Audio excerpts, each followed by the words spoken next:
hay-adda khayriga ee tadaamun oo deeq raashina gaadhsiisay qoysaska danyarta iyo kuwa abaartu ay saamaysay ee ku sugan magaalada Buuhoodle. Qoysaska raashinka loo qaybiyay ayaa gaadhay 300 oo qoys, waxaana ugu horeyntii goobta ka hadlay mas'uuliyiinta ka socday hay-adda khayriga ee tadaamun. Sidoo kale waxaa goobta ka hadlay Deeq Axmed Maxamed oo ku hadlayay afka maamulka degmada Buuhoodle. Ugu dambeyntii waxaa goobta ka hadlay qaar ka mid ah qoysaskii danyarta ee hay-adda tadaamun soo gaadhsiisay raashinka oo uu mahad celiyay hay-adda khayriga ee tadaamun. waxaan dadka abaartu ay saamaysay ee ku nool degmada Buuhoodle aan soo gaarsiinay 300 oo qoys raashinkood oo ka kooban bur, bariis, baasto, saliid, sonkor iyo timir. markii la isku daro ay noqonayso 70 kiilo qoys walba ay helayaan.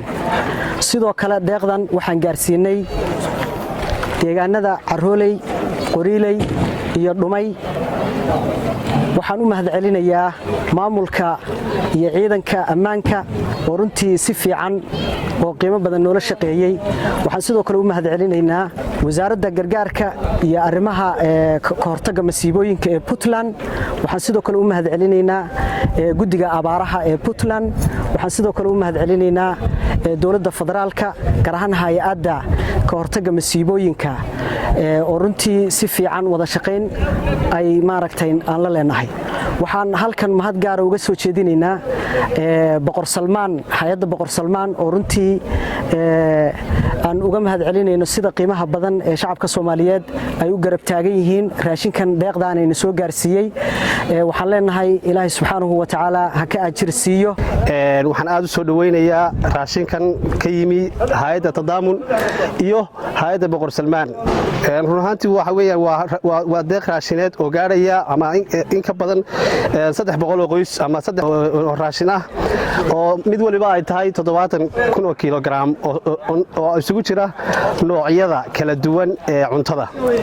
aad baan u soo dhaweynayaa ka maamul ahaan ka deegaan ahaan dadkii abaaruhu saameeyeen ee xaaladaha adag ku jiray, walaalaha muslimiinta iyo hay'adda Boqor Salmaan ee u soo gargaartay. aad baan u soo dhaweynayaa. waxaan leeyahay Allah subxaanahu wa ta'aala miisaanka xasanaadka haydu ku daro.